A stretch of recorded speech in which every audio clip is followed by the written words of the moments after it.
सुहाग रात को पति बोला, क्या तुम मुझे अपना सब कुछ दोगी? पत्नी, हाँ, पर ईएमआई पे। सुहाग रात को लाइट बंद करते ही पत्नी बोली, क्या कर रहे हो? पति, बिजली बचा रहा हो, शादी के बाद खर्चा बढ़ेगा। पति, आज तो सपनों की रानी आई है। पत्नी, हाँ, और सपनों का बजट भी साथ लाई हूँ।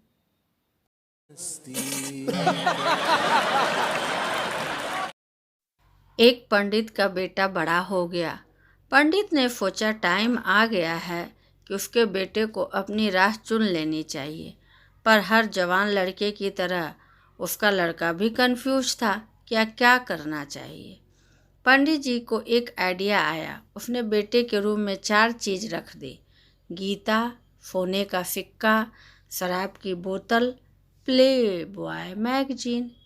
पंडित ने सोचा अगर बेटे ने गीता उठाया तो बेटा उसके जैसा पंडित बनेगा,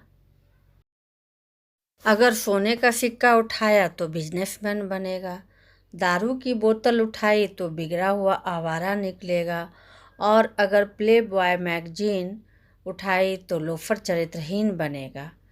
पंडित बेटे के रूम में छिप कर देखने लगा। बेटा आया और उसने वो चारों चीज़ देखी।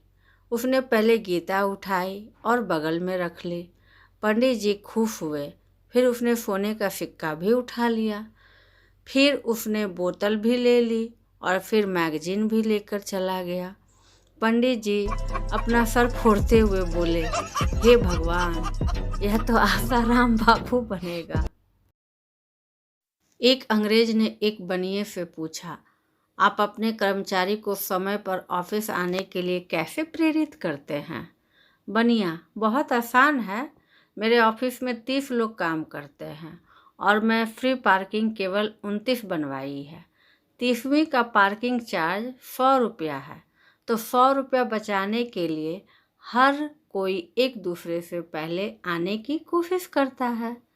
अंग्रेज ने जमीन पर लेटकर बनिए को प्रणाम किया।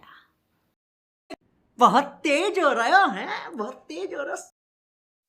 एक लड़का एक लड़की को बहुत प्रेम करता था, लेकिन डर की वजह से कभी कुछ कह नहीं पाता था। एक दिन उसने बहुत हिम्मत करके निश्चय किया कि आज उस लड़की को मैसेज कर आई लव यू कहेगा। उसने रात में लड़की के नंबर पर आई लव यू लिखकर मैसेज सेंड किया और फिर इंतज़ार करने लगा।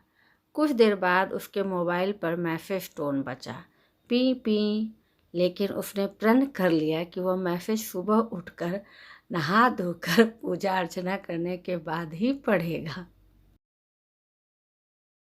रात भर वह उस लड़की के सपने देखता रहा और सो न सका।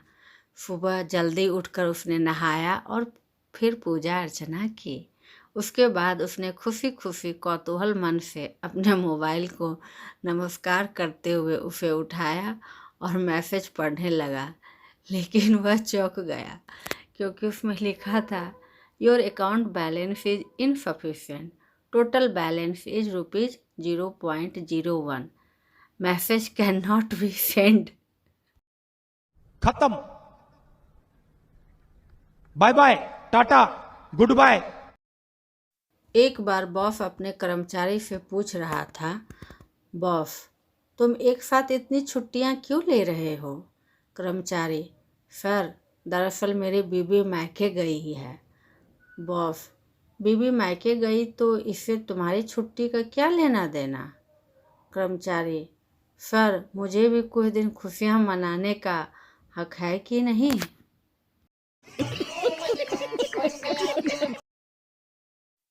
शादी के मंडप में पंडित जी मंत्र पढ़ रहे थे।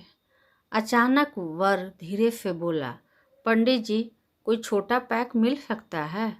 पंडित जी चौंक गए। छोटा पैक? क्या मतलब? वर, मतलब लाइट वर्जन बीवी तो चाहिए, लेकिन डेली अपडेट और ज़्यादा कंट्रोल वाली ना हो। पंडित जी मुस्कुराए और बोले, बेटा, यह शादी का सिस्टम है, इसमें केवल ऑटोमेटिक अपडेट्स होते हैं।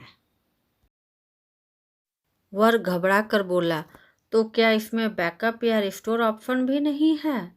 पंडित जी हंसते हुए बोले, बिल्कुल नहीं, और ना ही अनइंस्टॉल का कोई ऑप्शन।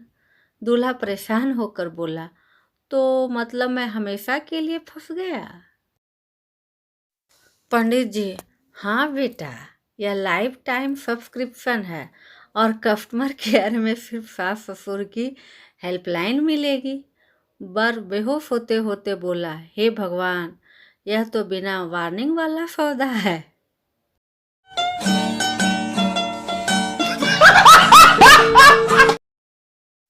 पत्नी, सुनो जी, आप मेरी कभी तारीफ नहीं करते, आज करो ना।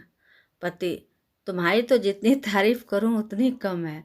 जब तुम्हारा जन्म हुआ होगा तो सारा आकाश झूम उठा होगा, पूरा देवलोक में खुशी की लहर छा गई होगी, सभी देवताओं ने मिठाई बांटी होगी और फूलों की बरसात हुई होगी। पत्नी, हाय, सच कह रहे हो ना? पति, हाँ, और बोले होंगे, हमारी जान छोटी, अब धरती वाले भुगतेंगे।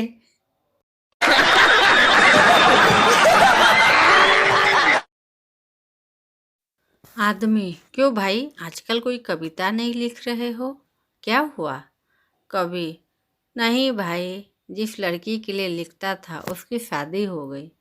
आदमी, तो फिर बिरह रस में कविता और भी अच्छी बनेगी ना भाई। कवि, तू समझ नहीं रहा भाई, उसकी शादी मुझसे ही हुई है।